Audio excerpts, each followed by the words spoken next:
today's topic is requirement engineering और requirement engineering topic का core अगर हम देखें तो requirement engineering includes के how the requirement is being captured from the user and how it is being passed from various activities like requirement analysis, then it has been passed through requirement verification stage, and then requirement specification stage. After that, it has been formally written in the way of SRS, and last but not the least, last stage is requirement management. तो requirement engineering में हम देखेंगे कि एक requirements को किन किन steps से हासिल किया जाता है, और at the end of the day requirements को एक technical document that is called as SRS के अंदर एक मेंटेन किया जाता है. ठीक है, ये रिक्वायरमेंट इंजीनियरिंग का मेन इसका कोर कॉन्सेप्ट है. रिक्वायरमेंट इंजीनियरिंग की डेफिनेशन देख लेते हैं. Requirement engineering is the discipline that involves establishing and documenting requirements. ठीक है, अब एक चीज़ ये बताता चलूँ, रिक्वायरमेंट इंजीनियरिंग सॉफ्टवेयर इंजीनियरिंग के अंदर एक टॉपिक तो है, एक चैप्टर तो, एक सेक्शन तो है, बट रिक्वायरमेंट इंजीनियरिंग एक प्रॉपर एक कोर्स, और कोर्स के साथ साथ एक एरिया भी है, एक यानी रिसर्च एरिया भी है. और रिक्वायरमेंट इंजीनियरिंग जो है वो इसके अंदर स्पेशलाइजेशन MS और PhDs होती हैं. तो रिक्वायरमेंट इंजीनियरिंग आपको ये लगता तो छोटा सा टॉपिक है, मगर इसके अंदर अगर डेप्थ में जाएँ तो बेशुमार डेप्थ और गहराई है.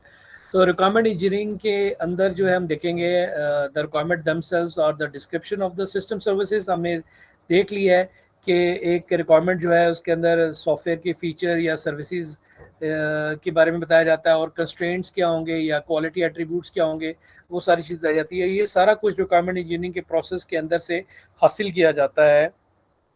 और in the simplest definition of requirement engineering, it is capturing the requirements from the client or customer and pass it on to the requirement analysis phase. After requirement analysis phase, requirement is being verified, and after verification, requirement specification stage is been it is been passed to the requirement specification stage, and in the specification stage SRS document is been maintained, and overall throughout the process requirement is being managed. तो requirement engineering जो है वो in different 5 steps पर मुहित है, यानी several stages are being involved in requirement engineering process that is called as RE process. First stage is requirement elicitation, second is requirement analysis, third is requirement verification and validation. जो validation होती है और फिर eight the and उसको requirements को verify किया जाता है, देखते हैं उसमें क्या काम होता है. Fourth is requirement specification, and fifth is last but not the least requirement management. हम इसमें देखेंगे हर स्टेज के अंदर क्या क्या काम होता है, रिक्वायरमेंट एलिसिटेशन का मतलब क्या है और इसके अंदर क्या काम होता है. First of all, the simplest definition, elicitation mean capturing, gathering. Requirement elicitation mean requirements को हासिल किया जाता है, गैदर किया जाता है, कैप्चर किया जाता है फ्रॉम द स्टेक होल्डर. आपको याद होगा मैंने प्रीवियस लेक्चर में स्टेक होल्डर एक डेफिनेशन बताई थी. Stake holder are those person which are being directly or indirectly being affected or being involved in your project, in your system. ठीक है, तो रिक्वायरमेंट्स को कैप्चर किया जाता है, गैदर किया जाता है, एक्वायर किया जाता है, हासिल किया जाता है फ्रॉम द यूजर्स और from the various different sources. ठीक है, तो रिक्वायरमेंट्स को डिफरेंट क्लाइंट से, यूजर से, फ्रॉम डिफरेंट अदर सोर्सेज बोले तो फ्रॉम द एग्जिस्टिंग सिस्टम, अगर उनके पास क्या है, अगर कोई मैनुअल सिस्टम है तो मैनुअल सिस्टम को भी अंडरस्टैंड किया जाता है. आपकी जो डेवलपमेंट टीम है या आप खुद उसको अंडरस्टैंड करते हैं कि पहले मैनुअल सिस्टम क्या था, कैसे काम करते हैं, कैसे वो चीज़ें नोट की जाती हैं, क्या इन्फॉर्मेशन उसमें हासिल की जाती है, क्या इन्फॉर्मेशन आउटपुट प्रोड्यूस की जाती है, ये सारी चीज़ें उसको आप अंडरस्टैंड करते हैं. अगर कोई आपके पास कोई मैनुअल सिस्टम के अलावा कोई सिस्टम भी था कोई, तो उस सिस्टम को भी अंडरस्टैंड किया जाता है. उसमें कोई लूप होल्स या फ्लॉज है या उसमें कोई ग्लिचेस रह गए, प्रॉब्लम रह गए, तो उसको कैसे रिजॉल्व किया जाएगा न्यू सिस्टम में. तो रिक्वायरमेंट एलिसिटेशन सिंपल पहली स्टेप ये होती है रिक्वायरमेंट इंजीनियरिंग के प्रोसेस के अंदर कि रिक्वायरमेंट्स को कैसे कैप्चर करेंगे, कैसे एक्वायर मीन हासिल करना. तो इसको requirement acquiring, requirement gathering, requirement capturing, requirement elicitation, different stages के नाम से इसको कहा जा सकता है. तो इसमें ऑब्जेक्टिव यही होता है कि रिक्वायरमेंट्स को from the stake holder, from the users और डिफरेंट सोर्सेज से हासिल किया जाए। तो रिक्वायरमेंट्स एलिस्टेशन टेक्निक्स यूज़ की जाती हैं। They are various different techniques जिनको हम यूज़ करते हुए रिक्वायरमेंट्स को कस्टमर से हासिल करते हैं। फॉर एग्जांपल हम इंटरव्यू करते हैं और आप इंटरव्यू टेक्निक को यूज़ करके रिक्वायरमेंट्स को कस्टमर से हासिल करते हैं, कुछ सवाल जवाब पूछते हैं, अंडरस्टैंड करते हैं सिस्टम को, और उसमें जो जो इन्फॉर्मेशन आपको कस्टमर बता रहा होता है, आप डेफिनेटली इंटरव्यू जब करते हैं तो उसको आप नोट डाउन कर रहे होते हैं, क्वेश्चंस के आंसर भी नोट डाउन कर रहे होते हैं या इंटरव्यू को रिकॉर्ड कर रहे होते हैं।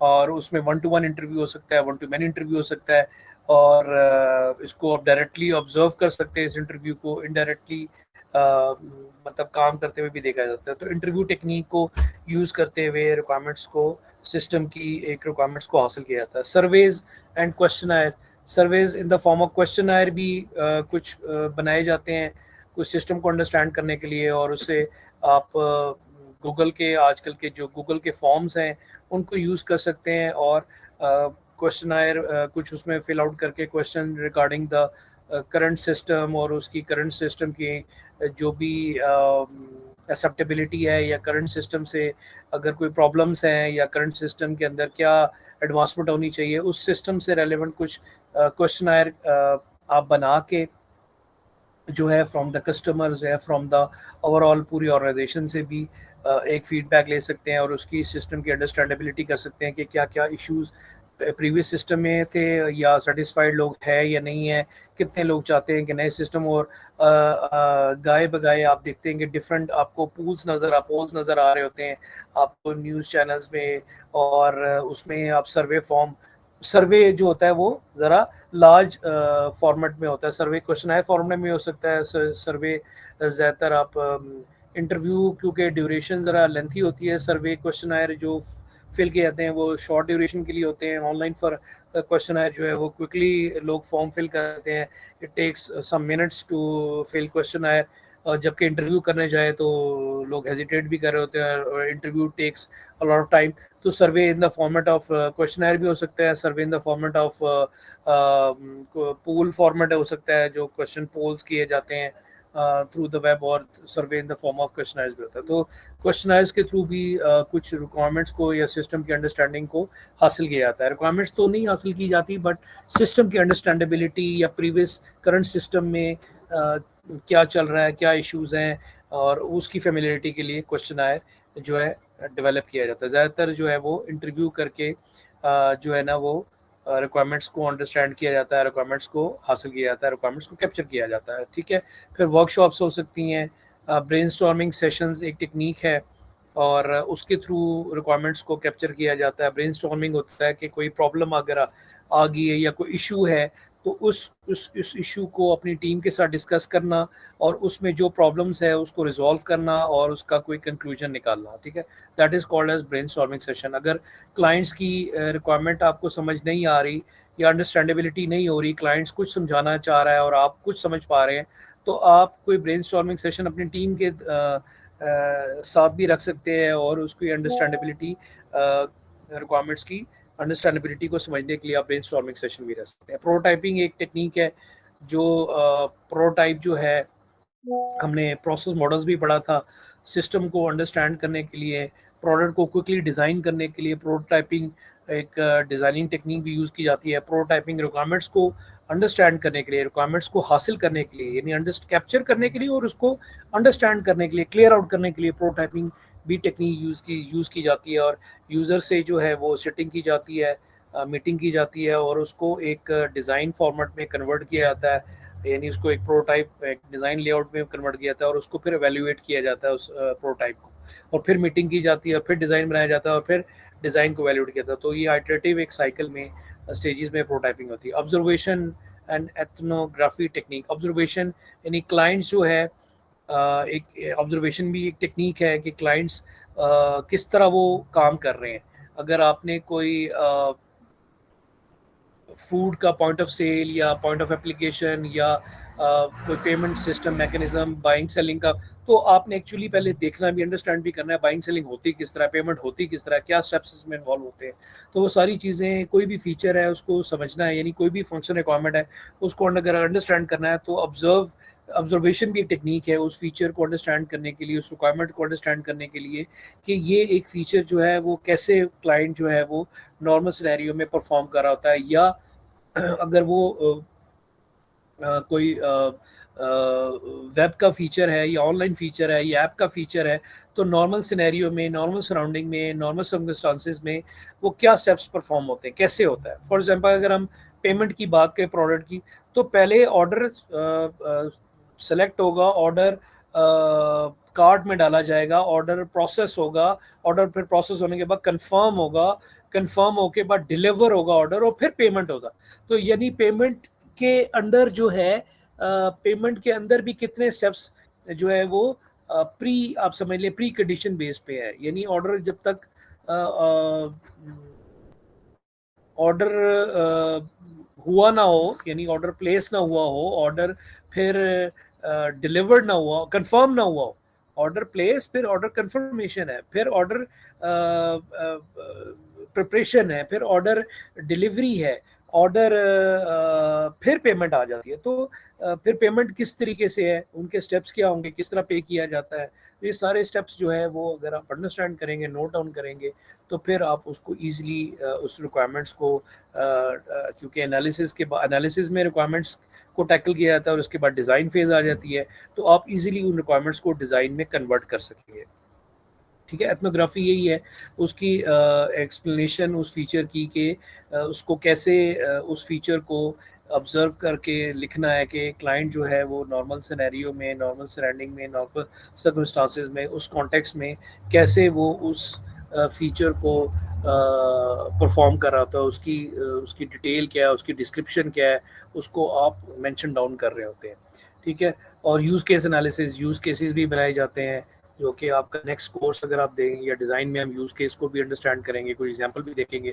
तो एक यूज़र जो है या एक उसको प्राइमरी एक्टर कह लें कि वो एक यूज़र को, यूज़ केस को, एक फंक्शन रिक्वायरमेंट को किन स्टेप्स में परफॉर्म करेगा, यानी वो क्या यूज़ केस को मैं एक्सप्लेन कर रहा हूँ कि क्या वो यूज़र जो है सीक्वेंस ऑफ स्टेप्स क्या परफॉर्म करेगा और उसको सॉफ्टवेयर किस तरह रिस्पॉन्स देगा। तो यूज़ केस एनालिसिस भी की जाता है। तो they are different other techniques also. Interview हमने देख लिए, क्वेश्चनर देख ली, ब्रेनस्टॉर्मिंग देख ली, फोकस ग्रुप एक टेक्निक है कि आप एक वर्कशॉप अरेंज करते हैं और ग्रुप ऑफ पीपल्स, अगर आपने एक कुछ bunch of group of people से आपने कोई रिक्वायरमेंट हासिल करनी है, इंडिविजुअली तो आपने कर ली है, अगर एक किसी खास डिपार्टमेंट से आपने उनकी रिक्वायरमेंट्स को अंडरस्टैंड करना है, तो आप एक वर्कशॉप अरेंज कर सकते हैं, उसमें उनके साथ क्वेश्चन आंसरिंग सेशन कर सकते हैं, उसको ग्रुप को फोकस करके। Focus group and workshop is the same context कि आप ग्रुप ऑफ पर्सनल्स को टारगेट करते हैं और वो एक अरेंज करके वर्कशॉप, उसके साथ क्वेश्चनिंग आंसरिंग करके उनकी रिक्वायरमेंट्स को। The different types of techniques you going to use for requirements capturing, for requirements elicitation.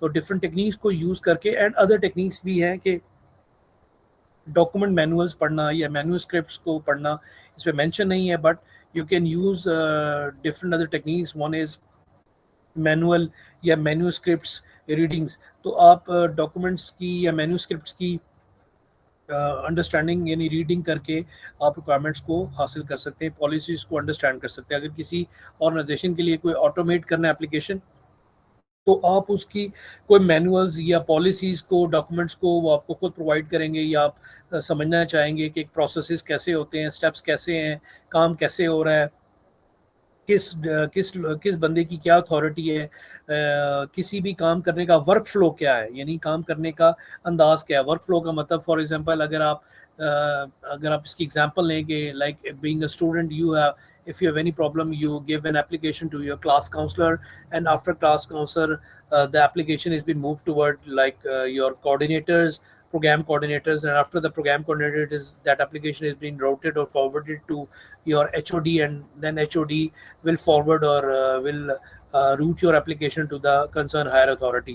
तो एक उसका रूट क्या है, उसका चैनल क्या है, उसको अंडरस्टैंड करते हैं, ठीक है। तो चैलेंजेस क्या है, एम्बिग्यूस रिक्वायरमेंट, ऐसी रिक्वायरमेंट अभी हम देखेंगे, ऐसी रिक्वायरमेंट जो कि अनक्लियर हो, जिसकी समझ ना आ रही हो।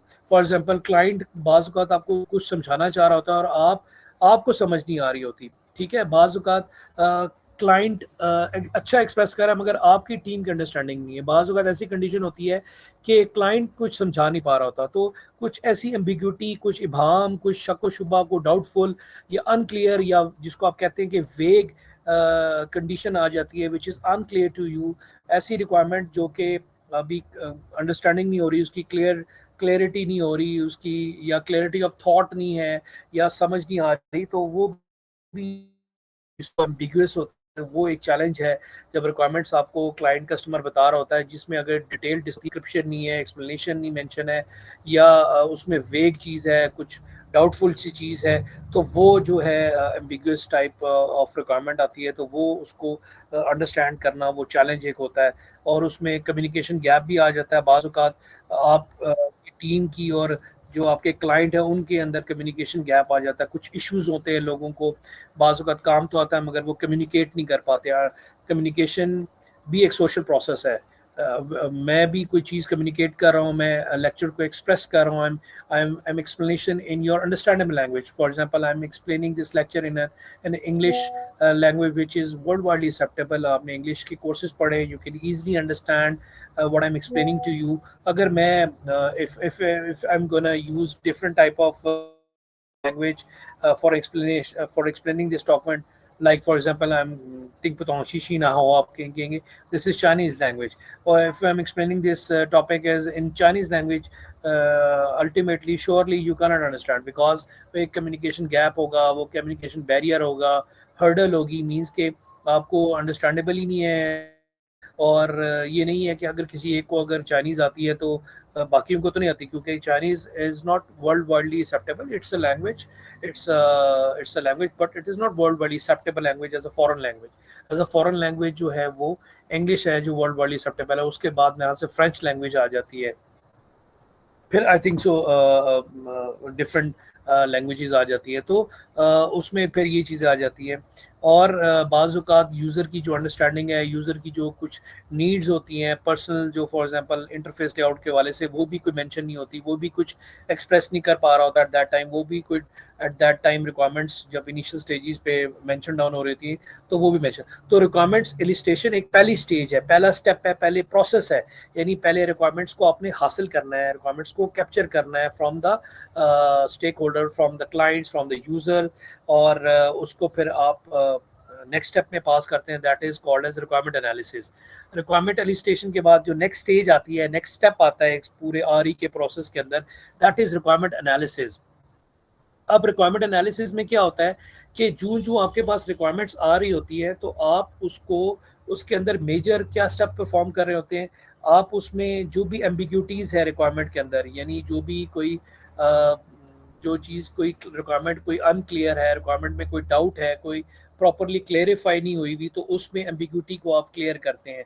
कोई कन्फ्लिक्ट्स आ रहे हैं, कोई क्लैश आ रहा है कन्फ्लिक्ट में, या कोई रिक्वायरमेंट्स एक जैसी आ रही, मैं भी आपको एग्जांपल से एक्सप्लेन करूंगा, तो वो आप कन्फ्लिक्ट्स को रिजॉल्व कर रहे होते हैं।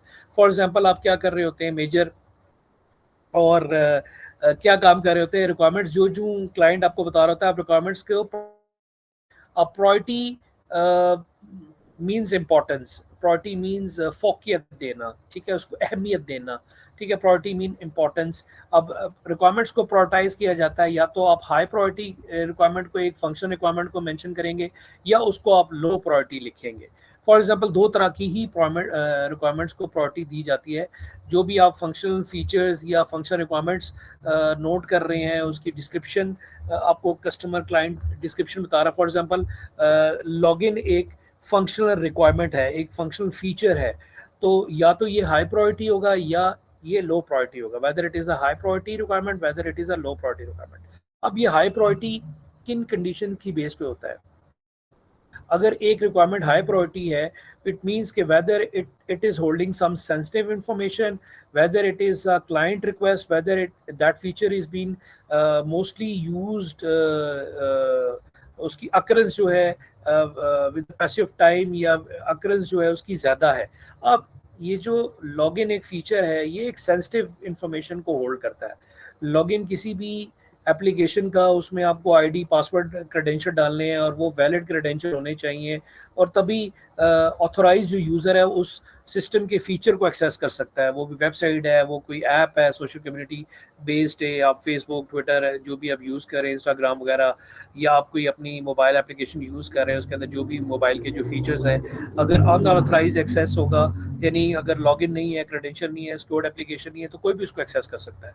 तो उसको एक्सेस करने के लिए अगर आप ऑथेंटिकेशन रख रहे हैं और वो वैलिड क्रेडेंशियल होने चाहिए तभी. तो रिक्वायरमेंट्स, अगर ऐसा फीचर जिसमें कोई सेंसिटिव इंफॉर्मेशन होल्ड कर रहा है, या कुछ ऐसी है जो क्लाइंट की, किसी ने उस फीचर की, क्लाइंट ने कोई खास बार बार रिक्वेस्ट की है, या उसकी अकरेंस उस फीचर की डेली रूटीन में बार बार है, इन तीनों में से कोई भी एक कंडीशन है, तो उस रिक्वायरमेंट को आप हाई प्रायोरिटी करेंगे. For example, I am giving example, for example update client information, update product information. अब ये अपडेट भी ऐसी इन्फॉर्मेशन है, एक सेंसिटिव इन्फॉर्मेशन है. इट मीन्स कि उसमें कुछ ऐसी इन्फॉर्मेशन है जो सिस्टम में जो स्टोर हुई थी वो अपडेट हो रही है. फॉर एग्जांपल, एम्प्लॉय की क्रेडेंशियल चेंज हो रहे हैं, इफ एम्प्लॉय क्रेडेंशियल या उसका मोबाइल नंबर या उसका address is been changing, if employee credential, तो वो उसको प्रॉपरली अपडेट होना चाहिए. तो मोर देन, आई थिंक सो, मोर देन 95% और may be you can say 95 or 97% the requirements are high priority nature. बहुत कम है जो कि लो प्रायोरिटी बेस्ड होते हैं. अब सबसे पहले आप हाई प्रायोरिटी रिक्वायरमेंट्स को करेंगे और कैटेगराइज करेंगे. फंक्शन रिक्वायरमेंट्स को एक कैटेगरी में लिखेंगे और नॉन फंक्शन रिक्वायरमेंट्स को एक कैटेगरी में लिखेंगे. जो आपको डॉक्यूमेंट है SRS at the end of this lecture, जो एक टेम्पलेट प्रोवाइड किया जाता है, उसमें that template is been having the section of function requirements क्या है और नॉन फंक्शन रिक्वायरमेंट्स क्या है.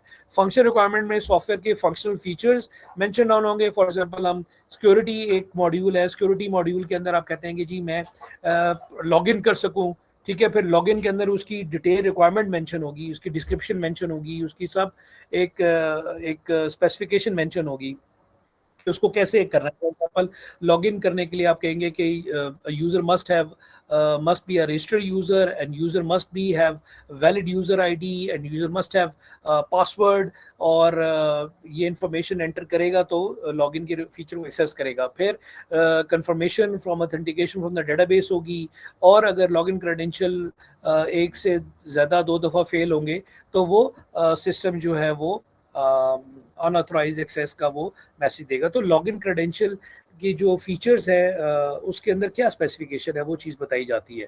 तो रिक्वायरमेंट्स को सबसे पहले जो हम रिक्वायरमेंट्स क्लाइंट से हासिल करते हैं उसको रिक्वायरमेंट्स को प्रायोरिटी देते हैं.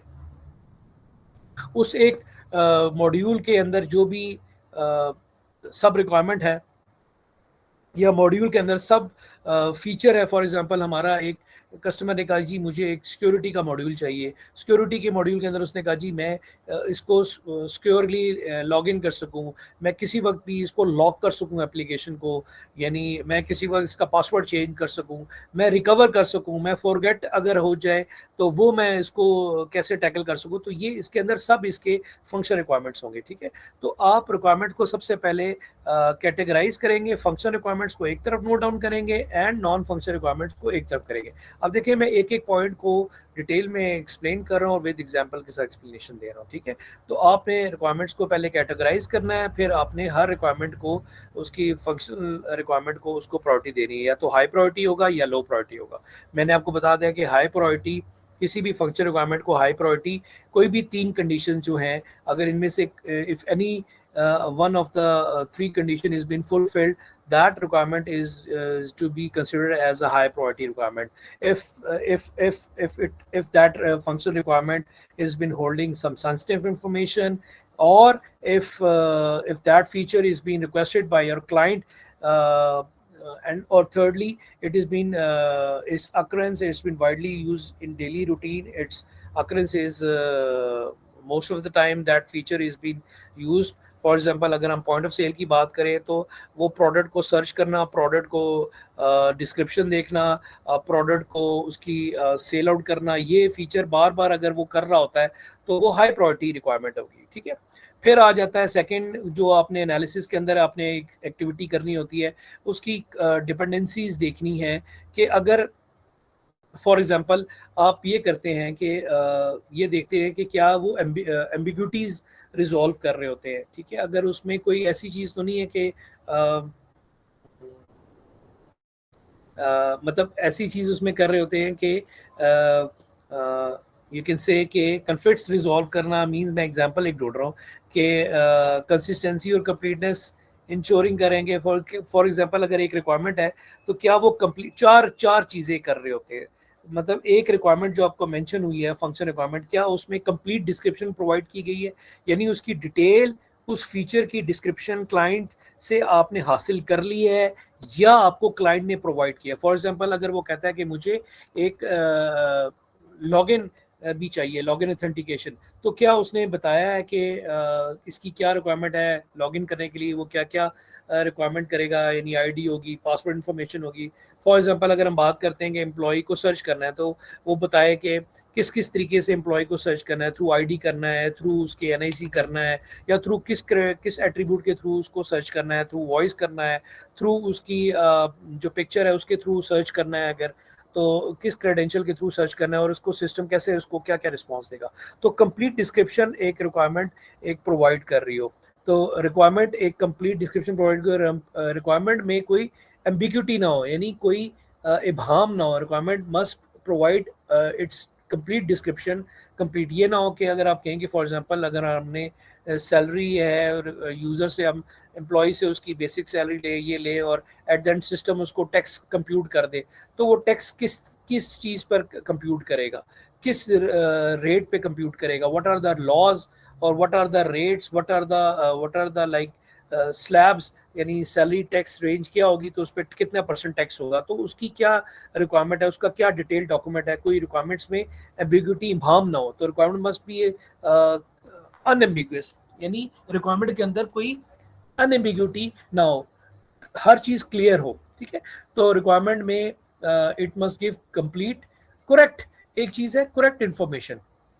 तो जो भी रिक्वायरमेंट के अंदर कोई डिस्क्रिप्शन क्लाइंट बता रहा है या आप हासिल कर रहे हैं, तो क्या वो करेक्ट इंफॉर्मेशन भी आपको प्रोवाइड कर रहा है, ये आपने मेक श्योर करना है। देखिए कंप्लीट तो आप कर लेंगे, हाँ जी डिटेल मिल गई, क्या वो करेक्ट भी थी या सही बताएगी, तो ये चीज़ आपने आपकी जो टीम में जो यूज़र स्पेशलिस्ट के लोग होते हैं, जो यूज़र से डील करने के लिए, यूज़र से इंटरेक्ट करने के लिए, ख़ास तौर पे यूज़र से सिस्टम के अंडरस्टैंडिंग, यूज़र से रिक्वायरमेंट स्पेशलिस्ट और साइकोलॉजी के जो लोग जो एक्सपर्ट्स हैं इस फील्ड में, वो लोग भी इसका तज्जिया कर रहे होते हैं कि क्या हमें ये करेक्ट इन्फॉर्मेशन प्रोवाइड की जा रही है। फॉर एग्जाम्पल जब एक lecture with the lecture is been explaining by a concern specialist और कंसर्न टीचर, तो स्टूडेंट्स और जो लेक्चर सुनने वाला है वो यही एक्सप्रेस कर रहे होंगे, बिलीव कर रहे होंगे कि हमें करेक्ट इन्फॉर्मेशन प्रोवाइड की जा रही है, हमें जो है सही गाइडेंस दी जा रही है, या जो लेक्चर के बारे में एक्सप्रेस किया जा रहा है वो true up to the best knowledge of expertise of that instructor या true expertise of that industry, या जो भी है वो प्रोवाइड की जा रही होती है। तो रिक्वायरमेंट के अंदर ये भी चीज़ चेक की जाती है कि रिक्वायरमेंट एक तो कंप्लीट डिस्क्रिप्शन प्रोवाइड करे, करेक्ट इन्फॉर्मेशन रिक्वायर्ड की प्रोवाइड करे, कोई एम्बिग्यूटी ना हो, और अगर कोई कन्फ्लिक्ट है, फॉर एग्जांपल एक रिक्वायरमेंट की मिसाल देता हूँ कि जब आपके एग्जामिनेशन सिस्टम की अगर बात करें, कोई क्राइटेरिया की बात करें, एवेल्युएशन क्राइटेरिया की बात करें, if in an examination system, if grade criteria has been if we are measuring or we are evaluating grade criteria, if that requirement has been asked from the instructor, the criteria has been different, and if it has been asked from the examination department, the grade criteria or percentage criteria for evaluating any particular student has been different, तो दोनों में अगर criteria different है तो इस conflict को resolve किया जाए। यानी सेम इशू पे अगर एक राय ये है और दूसरे की राय ये है, तो ये कन्फ्लिक्ट है, इसको रिजॉल्व किया जाए। तो इस तरह की जो है वो कन्फ्लिक्टिंग रिक्वायरमेंट जो है उसको रिजॉल्व करना चाहिए। तो रिक्वायरमेंट एक करेक्ट इन्फॉर्मेशन प्रोवाइड करे, कंप्लीट हो, कंसिस्टेंट हो, यानी इसको रिक्वायरमेंट मस्ट बी कंसिस्टेंट। इसको अगर इनकंसिस्टेंसी है या उसके अंदर इन कन्फ्लिक्ट है तो उसको रिजॉल्व करना चाहिए और करेक्ट इन्फॉर्मेशन रिक्वायरमेंट में प्रोवाइड की जाए। अब ये रिक्वायरमेंट्स आपने जो कस्टमर ने आपको या क्लाइंट ने आपको रिक्वायरमेंट दी, आप साथ साथ उसको एनालिसिस भी कर रहे होते हैं। एनालिसिस मीन जब आप तज्जिया कर रहे हैं, वैल्यूएट असेस कर रहे हैं, तो आप उसको कैटेगराइज कर रहे होते हैं। मैं दोबारा से एक्सप्रेस कर रहा हूँ, कैटेगराइज कर रहे होते हैं और फंक्शन को एक तरफ नोट करें, नॉन फंक्शन को एक तरफ नोट करें।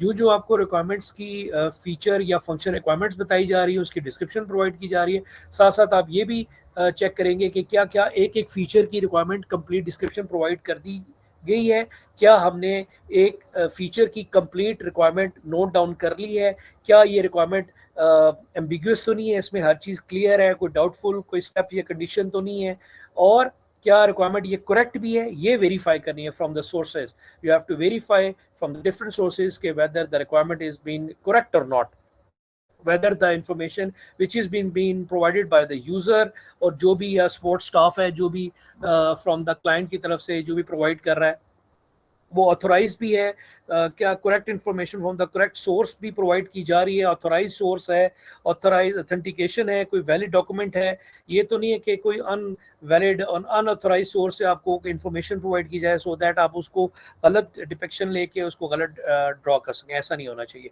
और अगर कोई कन्फ्लिक्ट है, कोई इनकन्सिस्टेंसी है, फॉर एग्जांपल इनकन्सिस्टेंसी बोले तो कि अगर मैं सॉफ्टवेयर इंजीनियरिंग लेक्चर आपके सेक्शन को पढ़ा रहा हूँ और सेम जो कोर्स है मैं दूसरे सेक्शन को पढ़ा रहा हूँ, तो आपको पढ़ाने का अंदाज मेरा डिफरेंट हो, दूसरे को पढ़ाने का अंदाज मेरा डिफरेंट हो, आपको एवेल्युएट करने का अंदाज डिफरेंट हो, दूसरे को एवेल्युएट करने का अंदाज डिफरेंट हो, आपको बॉयज़ को टैकल करने का अंदाज डिफरेंट हो और गर्ल्स को डिफरेंट ना हो। सेम पैटर्न, सेम रवैया, सेम कंसिस्टेंसी होनी चाहिए। तो रिक्वायरमेंट्स के अंदर कंसिस्टेंसी भी होनी चाहिए। ये नहीं है कि उसी एक रिक्वायरमेंट की बात अगर हो रही है तो इधर इन फॉर एग्जांपल यही बात है, अगर मैं एग्जांपल लूँ कि प्लेयर्स जो है वो पाकिस्तानी टीम या अपनी नेशनल टीम के अंदर अब बात करें तो नेशनल टीम के अंदर तो वो बुरा परफॉर्म करें और वही प्लेयर जो है कुछ दिनों के बाद वो लीग्स में खेलने जाए और वहाँ पर बेस्ट परफॉर्म करे, और वहाँ पर क्योंकि वहाँ पर जो कंसल्टेंसी है, वहाँ पर जो ऑनरेरियम है, वहाँ पर जो पैकेज मिलता है वो बहुत इन मिलियंस क्या है, आप समझ लें कि कई लोगों को तो बिलियंस में चला जाता है, और यहाँ पर आपके कुछ लाखों में पैकेज है। तो यहाँ पर यही होना चाहिए कि कंसिस्टेंट होना चाहिए। अगर एक प्लेयर यहाँ पर इन कंसिस्टेंसी से खेल रहा है तो वहां पर भी कंसिस्टेंसी होनी चाहिए, ठीक है। तो यहाँ पर इनकंसिस्टेंट है, वहां पर जाके कंसिस्टेंसी परफॉर्म करा है, क्योंकि वहां पर बहुत सारे प्लेयर्स नेशनल लीग्स में डिफरेंट प्लेयर्स और डिफरेंट अक्रॉस द ग्लोब खेलते हैं, और अगर कोई एक या दो मैचेस में परफॉर्म नहीं करते आपको बिठा दिया जाता है। तो जब आपको बिठा दिया जाता है तो आपको पर मैचेस भी आपको मिल रहे होते हैं ऑनरेरियम। तो इसमें कंसिस्टेंसी होनी चाहिए रिक्वायरमेंट के अंदर। अगर कोई कन्फ्लिक्टिंग रिक्वायरमेंट है कि एक यूज़र जो है उसी रिक्वायरमेंट को कुछ और एक्सप्रेस कर रहा है, दूसरा यूज़र उसी रिक्वायरमेंट को कुछ और एक्सप्रेस कर रहा है, तो उसको रिजॉल्व करना है, उसको नोट डाउन करना है कि ये इनकंसिस्टेंट रिक्वायरमेंट है या कन्फ्लिक्टिंग रिक्वायरमेंट है, ठीक है। तो जो ये आप सारी चीज़ें इस पे अप्लाई कर रहे होते हैं, आपके पास एक रिफाइंड सेट ऑफ रिक्वायरमेंट्स आ रही होती हैं, जो कि आपके जो भी बिजनेस है, जो भी आपका सेट ऑफ सिस्टम जो बनाना चाह रहे हैं उसको फुलफिल कर रही होती है।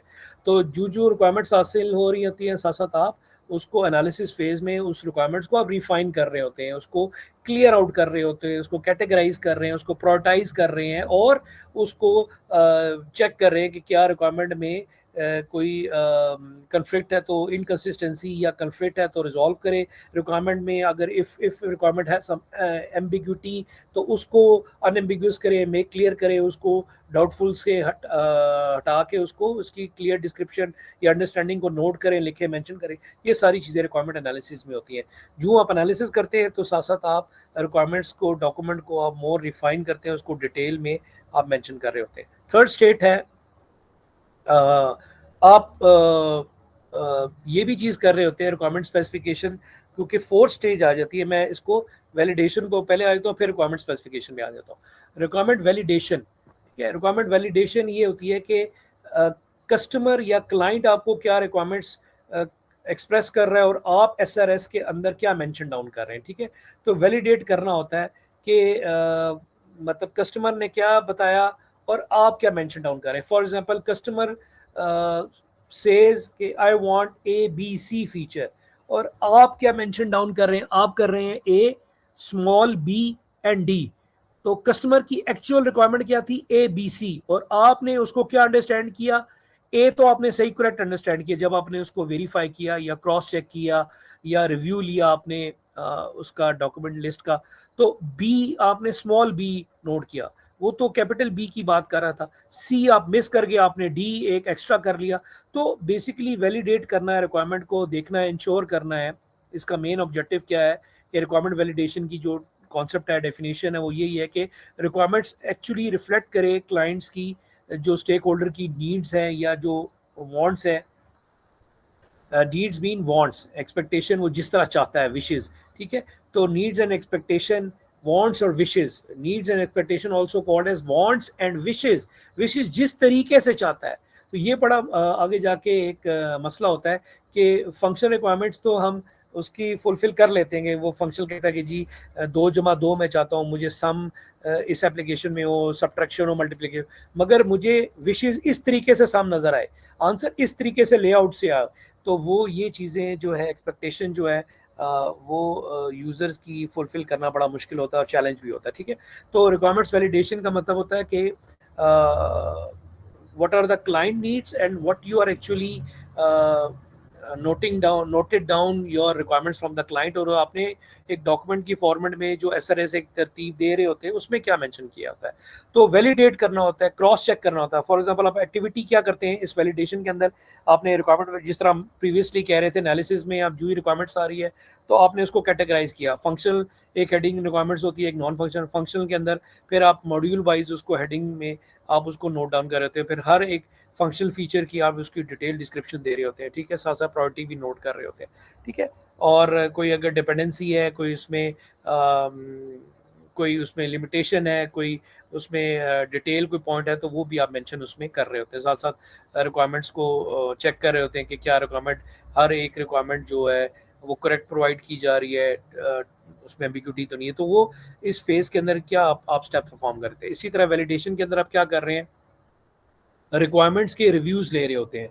मींस के रिक्वायरमेंट्स को आपने जब असेस करना है, रिक्वायरमेंट्स को काउंटर चेक करना है, तो पीयर रिव्यूज का मतलब है कि आप अपने जो डेवलपर जो साथी है, अपना जो टीम का, जो आपकी डेवलपमेंट टीम का जो दूसरा मेंबर है, उसके साथ मिल के आप डिस्कशन करते हैं, उसके साथ काउंटर चेक कर रहे होते हैं मिल के कस्टमर क्या क्या है, कस्टमर की क्या रिक्वायरमेंट थी और हमने जो रिक्वायरमेंट नोट डाउन की है in the form of SRS, तो क्या फ़र्क आ रहा है, क्या डिफरेंस आ रहा है। तो वो पीयर रिव्यूज़ होते हैं कि बजाय कि पहले स्टेक होल्डर से आप रिव्यू करने से पहले आप अपने पीयर रिव्यू, पीयर का मतलब होता है साथी, पीयर का मतलब होता है जो आपके अमंग आपके साथ काम कर रहे हैं। तो रिक्वायरमेंट रिव्यूज़ को पीयर रिव्यू में पहले किया जाता है चेक, फिर स्टेक होल्डर रिव्यूज़ है। स्टेक होल्डर का मतलब है आप अपनी जो एसआरएस, जो आपने कोई एक डॉक्यूमेंट मेंटेन किया हुआ है, उसको आप कस्टमर की जो एक नेचुरल लैंग्वेज पे या यूज़र रिक्वायरमेंट, मैंने आपको शुरू में बताया था कि यूज़र रिक्वायरमेंट एक डॉक्यूमेंट है, उसके साथ आप इसको काउंटर चेक करते हैं, एक चेक कर रहे होते हैं कि भाई कि कस्टमर ने क्या कहा था रिक्वायरमेंट और हम क्या नोट डाउन करें। अगर आपको वहीं पर डिफरेंस नज़र आ रहा है तो आप वहीं पर उसको करेक्ट करते हैं, ठीक करते हैं और वेरीफाई करते हैं, कस्टमर से वेरीफाई करते हैं। क्या पता आपने गलत लिखा हो, सर आप मतलब आपने गलत अंडरस्टैंड किया हो, वो बी ही कह रहा था कैपिटल बी, आपने उसको बी स्मॉल बी में अंडरस्टैंड किया हो, तो वो उसको वेरीफाई जब करते हैं तो फिर आपको ये क्लियर हो जाता है। तो रिव्यूज़ किए जाते हैं, रिक्वायरमेंट्स के रिव्यूज़ किए जाते हैं, और रिक्वायरमेंट रिव्यूज़ के अंदर 2 तरह के होते हैं। या तो पीयर रिव्यूज़ है अमंग योर टीम मेंबर, आप रिक्वायरमेंट्स को मेक श्योर कर रहे होते हैं, अंडरस्टैंड कर रहे होते हैं कि वाकई रिक्वायरमेंट्स हमने हासिल कर ली है, जो कस्टमर की रिक्वायरमेंट थी और हमने जो रिक्वायरमेंट मेंशन की वो सारी फुलफिल हो गई हैं या लिखी जा चुकी हैं, कोई रह तो नहीं की। क्योंकि अगर रिक्वायरमेंट्स को आपने कोई मिस कर दी, तो उस नेक्स्ट स्टेज एनालिसिस में आ जाता है डिज़ाइन। तो आपने फिर उसी रिक्वायरमेंट्स को आपने डिज़ाइन में कन्वर्ट कर रहा होता है। डिज़ाइन के अंदर डेटाबेस डिज़ाइन है, फिर इंटरफेस डिज़ाइन है, सिस्टम मॉडलिंग की चीज़ें आ जाती हैं। तो ये चीज़ें अगर आपने रिक्वायरमेंट्स में कवर नहीं की तो डिज़ाइन में भी आप गलत डिपिक्शन इसकी शो कर रहे होंगे। और रॉजर प्रेसमैन जो सॉफ्टवेयर इंजीनियरिंग का गुरु समझा जाता है, रॉजर प्रेसमैन को एक मास्टर समझा जाता है इस सॉफ्टवेयर इंजीनियरिंग की फील्ड में, जदे आप समझते हैं। तो रॉजर प्रेसमैन कहता है कि in software development life cycle, software की जो एक लाइफ साइकिल है सॉफ्टवेयर बनाने की, it passes from many phases, for example feasibility है, फिर यानी प्लानिंग है, एनालिसिस है, डिजाइन है, इम्प्लीमेंटेशन है, टेस्टिंग है. The most important phases in software development life cycle according to the Roger Pressman is analysis and design. In analysis and design, the most important phases is analysis. It means कि अगर हमारा system का analysis is weak तो design भी उसका जो है वो प्रॉपरली नहीं हो सकेगा सही.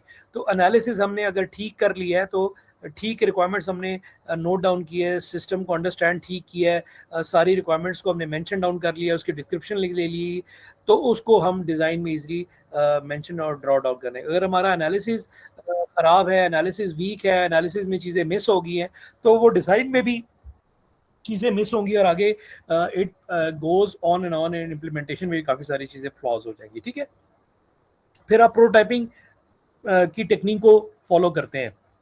यानी प्रोटोटाइपिंग यही है कि कस्टमर ने मीटिंग जब आप करेंगे, कस्टमर से आप पूछेंगे, कस्टमर से वेरीफाई करेंगे और आप उसको जो इम्पोर्टेंट उसके जो फीचर्स हैं एक प्रोटोटाइप या लेआउट डिज़ाइन करेंगे, उसको वैल्यूएट असेस करवाएंगे, तो आपको क्लियर हो जाएगा कि कस्टमर क्या चाह रहा था और आप क्या शो कर रहे हैं, आप क्या ले डाउन कर रहे हैं, आप यानी क्या रिक्वायरमेंट्स लेके बैठे हुए हैं.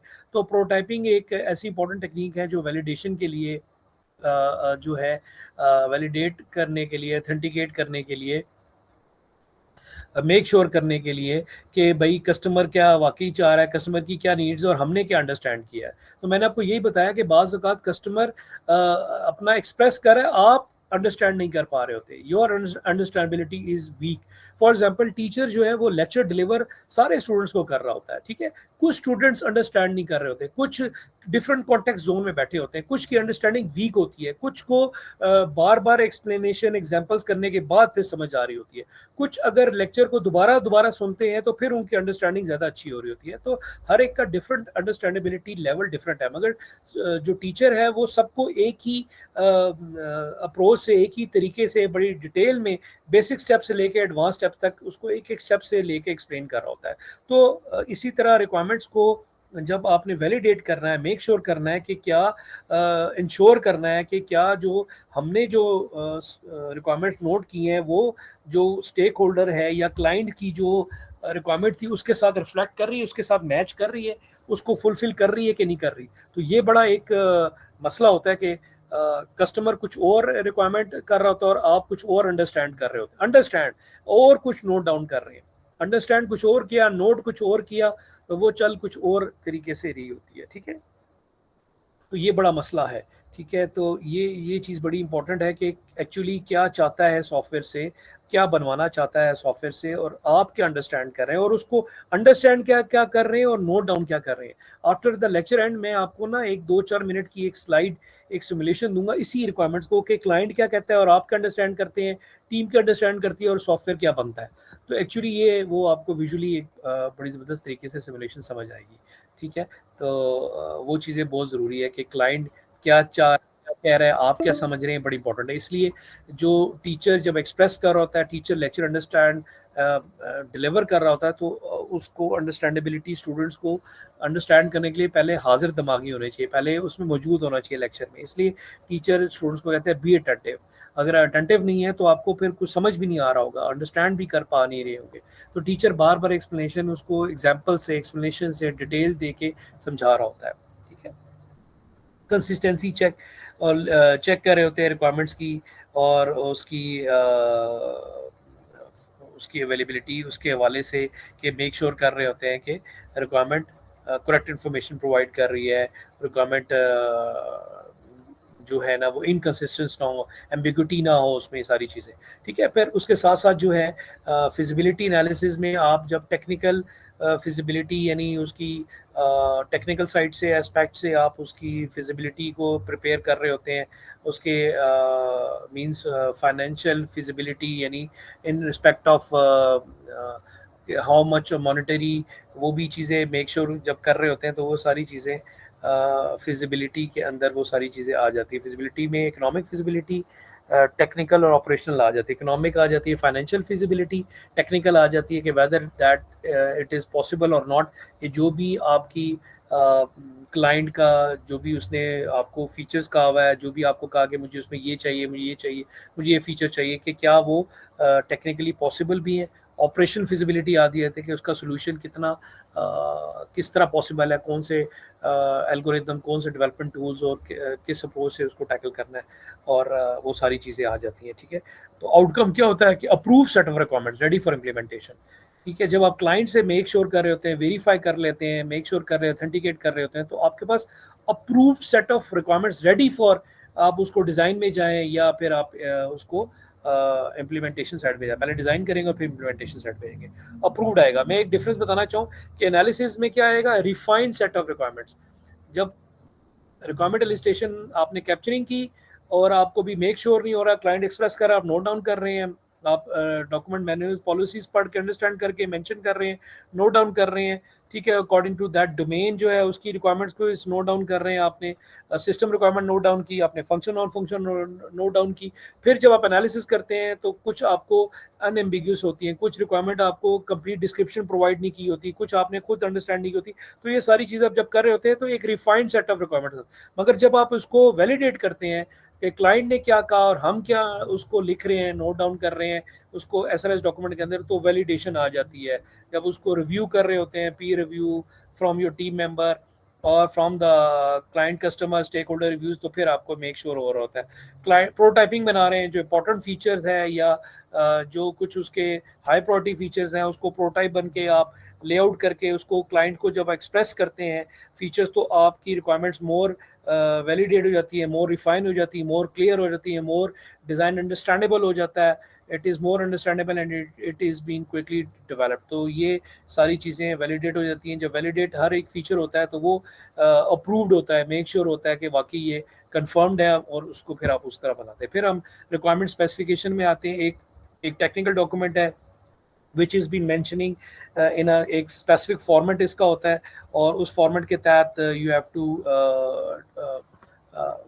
written down this specification in a technical document that is called as SRS, in which the software requirement is been mentioned in the format of function requirement भी और नॉन फंक्शन रिक्वायरमेंट भी। ठीक है ना, तो एक टेक्निकल डॉक्यूमेंट है वो, जो एक क्लियर एक पैटर्न है उसका फॉर्मेट, और उसके डिफरेंट SRS को डॉक्यूमेंट को बनाने के स्टैंडर्ड्स हैं। एक तो रफ फॉर्मेट है, एक IEEE है, और इस स्लाइड लेक्चर के एंड में थोड़ा सा IEEE के भी सेक्शंस लिखा गया कि उसके अंदर क्या क्या चैप्टर होता है, बट मोस्टली जो है वो रप का फॉर्मेट जो है वो फाइनल ईयर प्रोजेक्ट के अंदर और ज़्यादातर इंडस्ट्री के अंदर भी रप का टेम्पलेट जो है format for writing an SRS, for writing a software specification is widely used rough format, which I will explain, which I will also give template to you in a class।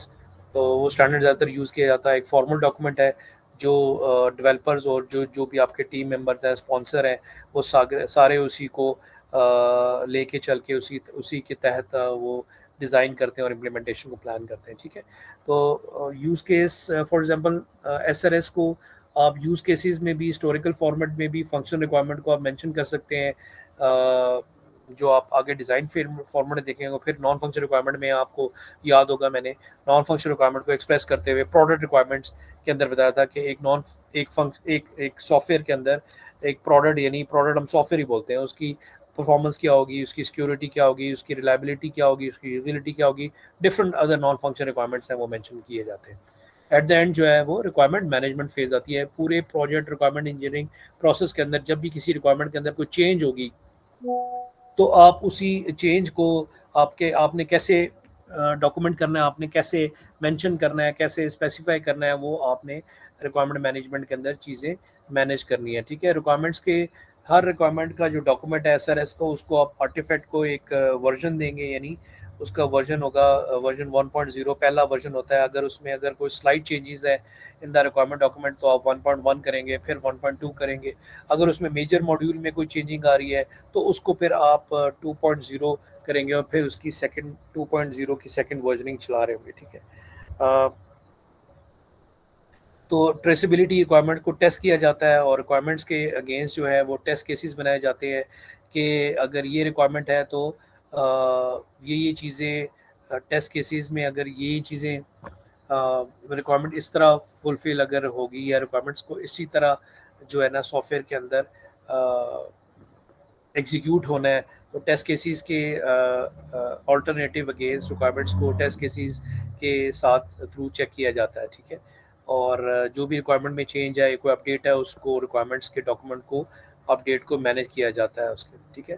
तो आप simple MS word को use कर सकते हैं, उसके अंदर आप SRS का डॉक्यूमेंट एक बना सकते हैं और उसका वर्जन कंट्रोल भी आप उसको मेंशन कर सकते हैं। फिर IBM का एक रैशनल डोर्स के नाम से एक है सिस्टम, अपने एक टूल प्रोवाइड है जो रिक्वायरमेंट्स को मैनेज करने के लिए मेंशन किया जा सकता है, ठीक है। तो अगर आपने रिक्वायरमेंट्स को अच्छी तरह अंडरस्टैंड किया हुआ है और क्लाइंट्स को भी अच्छी तरह अंडरस्टैंड किया है, रिक्वायरमेंट्स को वैलिडेट अच्छा किया हुआ है, तो रिक्वायरमेंट्स में चेंज कम से कम होगी। रिक्वायरमेंट में चेंज होती है, प्रोजेक्ट अब क्लाइंट के लिए बनाते हैं तो रिक्वायरमेंट्स के अंदर चेंज आती है, बट अगर रिक्वायरमेंट्स को अच्छी तरह अंडरस्टैंड किया है, रिक्वायरमेंट्स वैलिडेशन अच्छी की है, और तब स्कोप में क्रीप यानी स्कोप में चेंजिंग कम से कम होगी, ठीक है।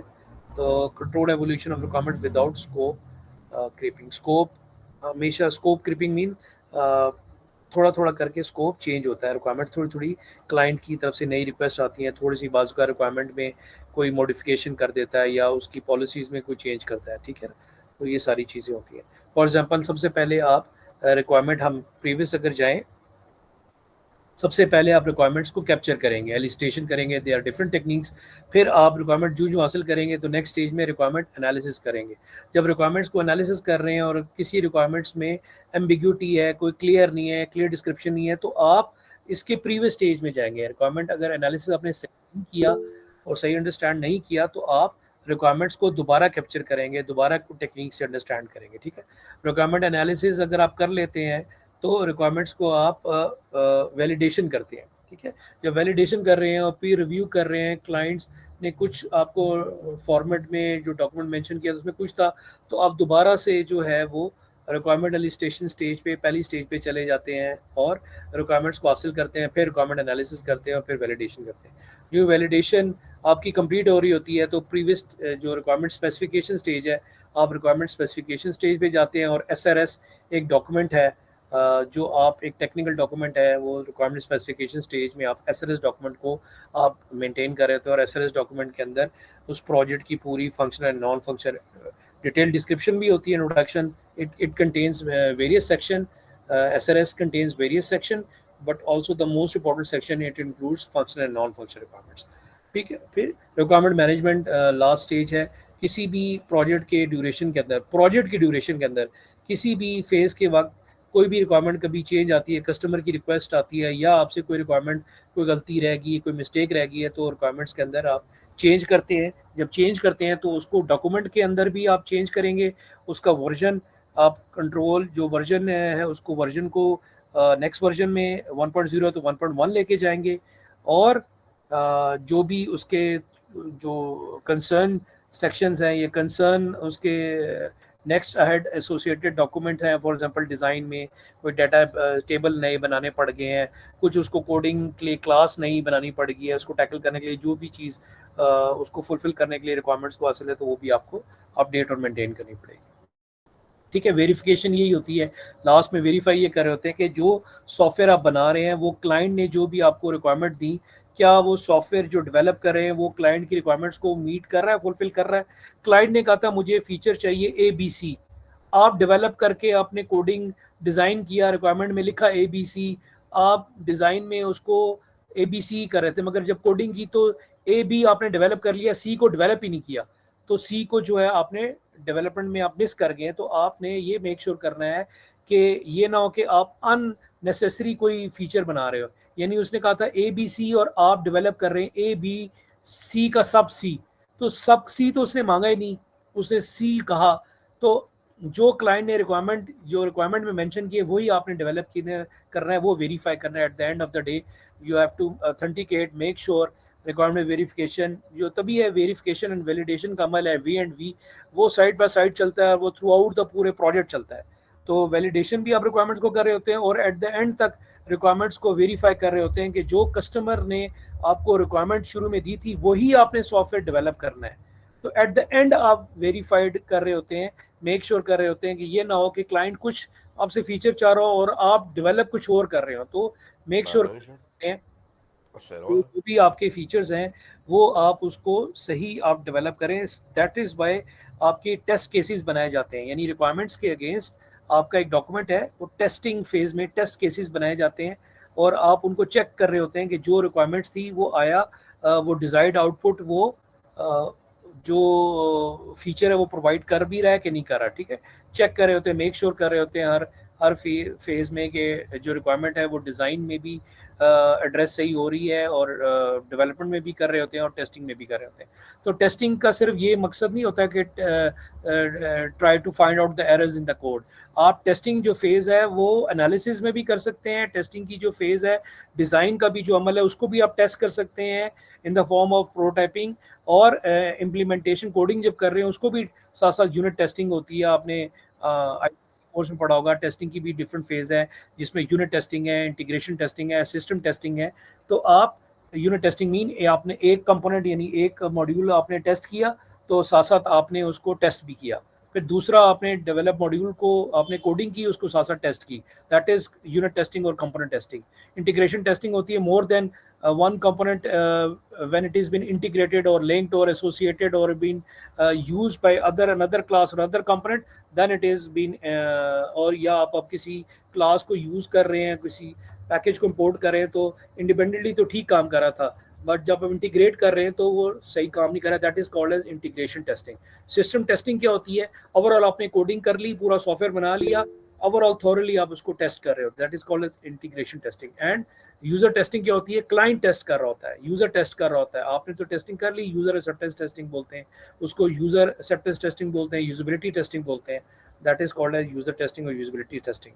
ठीक है, तो आप टेस्ट भी कर रहे होते हैं कि वो क्या कर रहे हैं। ठीक है, और एट द एंड आप ये देख रहे होते हैं कि जो भी आपकी मैच कर रहे होते हैं, जो भी आपकी डॉक्यूमेंट रिक्वायरमेंट थी उसके मुताबिक ही आपने कोड बनाया। तो वेरिफिकेशन एट द एंड ये हो रही होती है कि जो आपकी रिक्वायर्ड डॉक्यूमेंट्स हैं जो कस्टमर ने क्लाइंट ने प्रोवाइड की थी उसी के थ्रू आपने उसी तरह ही सॉफ्टवेयर, वही फीचर से आपने सॉफ्टवेयर डेवलप किया है। अगर आप वो फीचर नहीं बना रहे, कुछ और बना रहे, तो आप करेक्ट करते हैं और अपनी सिम्प को करेक्ट कर रहे होते हैं, ठीक कर रहे होते हैं। ठीक है, तो ये बताया जा रहा है कि कौन कौन से स्टेक इंपॉर्टेंट पॉइंट फैक्टर्स हैं जो कि रिक्वायरमेंट इंजीनियरिंग पूरे प्रोसेस के अंदर आप स्टेक होल्डर इन्वॉल्व होते हैं, जिसमें यूजर्स हैं, डेवलपर्स हैं, रिक्वायरमेंट ट्रेसेबिलिटी करते हैं, यानी अगर रिक्वायरमेंट्स जो भी आप नोट डाउन कर रहे हैं उसके अगेंस्ट रेलेवेंट टेस्ट केसेस बनाते हैं और टेस्ट केसेस के थ्रू आप चेक कर रहे होते हैं कि क्या रिक्वायरमेंट्स परफॉर्म करेंगे। कितना टाइम रह गया? ओके जी, ये बस कंप्लीट हो रहा है। चेंजेस को मैनेज कर रहे होते हैं, रिक्वायरमेंट्स को प्रायोरिटी कर रहे होते हैं, eight the and make sure कर रहे हैं कि जो रिक्वायरमेंट इंजीनियरिंग प्रोसेस है वो प्रॉपरली जो है सॉफ्टवेयर सिस्टम डेवलप हो according to the needs and capability of the stake holders हो, और प्रॉपर रिक्वायरमेंट इंजीनियरिंग का पूरा प्रोसेस लगाएंगे। ठीक है, और रिस्क भी इसमें मैनेज कर रहे होते हैं। रिस्क मैनेजमेंट एक हमारा टॉपिक भी आएगा, रिस्क को आगे हम आफ्टर द मिड डिस्कस करेंगे। तो ये सर, तो आगे कुछ टेम्पलेट है, इसके अंदर ये मेजर सेक्शंस हैं। ये IEEE का फॉर्मेट है। इंट्रोडक्शन सेक्शन आ जाता है, ओवरऑल डिस्क्रिप्शन सेक्शन है, स्पेसिफिक फंक्शन